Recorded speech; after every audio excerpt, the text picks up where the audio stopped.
they want to hide is the fact that these corporations are really the ones that make public policy. We don't really vote for politicians. We vote for corporate puppets. And not only were they making energy policy up in there, they were dictating it to them. Let's revisit activist, director, and hip-hop artist Boots Riley. What other policy do these corporations help make? I want to know who told them to cut welfare reform. Which corporations were in the boardroom meeting with Bill Clinton on that? I want to know really if they have something to do about this war, because we know that the State Department was working with Enron. How do I know that the bombing that's going on in Afghanistan is not to fight terrorism? It's to create little states, little Enron states, little Exxon states all throughout the Middle East, and little Chiquita banana republics. As always, when you have folks who go on shows such as these and disagree with the status quo, there is resounding pushback from the panelists who like things the way they are. Not only are they listening to these corporations, they're owned by these corporations. The people in the cabinet are on the payroll for Enron. The head of the Republican National Committee collects a 7-figure salary from Enron and lobbies for them. Yes. And they fire people on the cabinet. They say this person is not working with them, and they fire them. Yeah, so the whole I agree thing. with some of what you say. I don't think Enron's trying to take over Afghanistan. But precisely. I mean, Well, they have enough troubles. Okay, not only your them, conclusion that but- we are trying to establish banana republics in Afghanistan, No. that's a far-fetched conclusion, you know. Case in point, Eric Braeden, who in present day is an anti-Trumper. But he can't wrap his head around Riley's points. A quick jump to a recent interview Boots did. Yeah, I saw the clip of you on Bill Maher. I'm not a big fan of Bill Maher. Oh, yeah, no, he's undercover, right-wing, racist. What was funny is the comedian dude. Harlan Williams. Yeah, he, during the commercial, he was like, man, I really agree with everything you're saying. They just told me I'm supposed to do this. I'm supposed to be the funny one and, make fun of you to keep it light so people will watch more, That's crazy. Yes, it is. And the saddest part is it wasn't subtle. Here's Williams, again doing as he is told, mocking and mimicking Riley on the show. Honestly, it's just a sad sight to behold. After a commercial break, Maher would bring the following story to light. A Muslim woman sued Florida because the state, per the Orlando Sentinel, suspended her license when she refused to have her photo taken without an Islamic veil. God bless Sultana, but there's a separation of church and state in America. And if the state asks you to take your veil off, to be photographed, then you bloody well do that. This obviously became contentious as well. From Dan Nealon of AV Club, Boots Riley quickly becomes the only person on the show who, with 15 years of hindsight, doesn't sound like a total a-hole.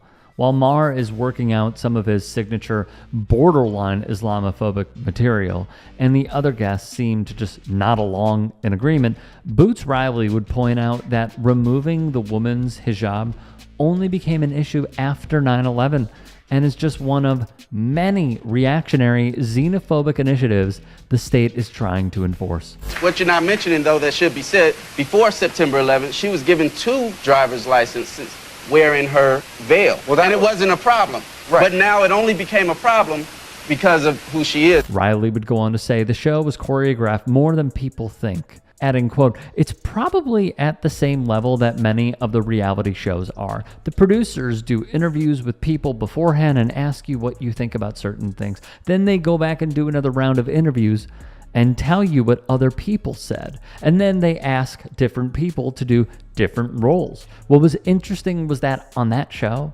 there's that comedian and he was making fun of my hand gestures. I forget his name, Harlan or something. The dude that's on one of the first Dave Chappelle movies. He's referencing Half-Baked.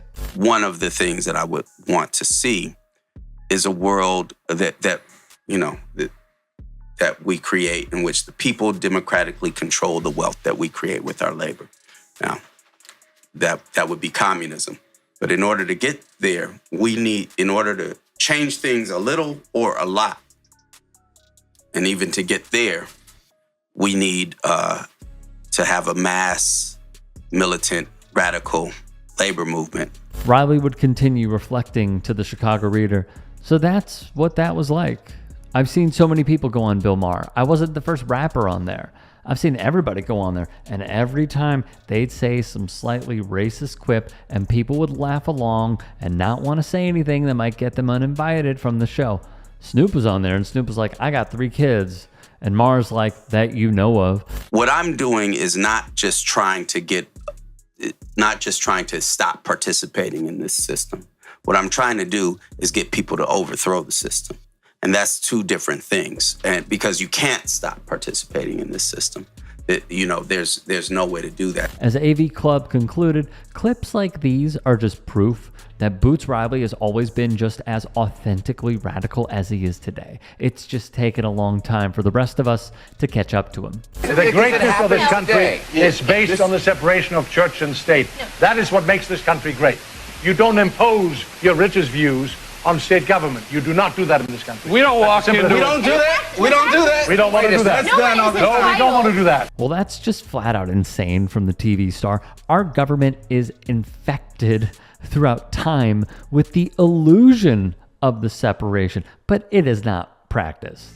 Then this jabroni would go even further when it did not have to get to this point nor be uttered. What she wants to drive. They want the best part of America, the modernity. They want all the good stuff. They want to have a cell phone to call to say, hey guys, come over to the beheading. An Islamophobic racist is Maher. Always has been, always will be. Meanwhile, Riley would direct such films as Sorry to Bother You. Speaking with Jacobin, he'd say, in the world of film, we've edited out all rebellion. We're supposed to be showing representations of life, and whether the main characters in those worlds agree with it or not. There's rebellion that's happening in the world. It's edited out. It's replaced by other mundane things that aren't really in our world, like noontime cafe dates. He'd ask rhetorically, what is capitalism?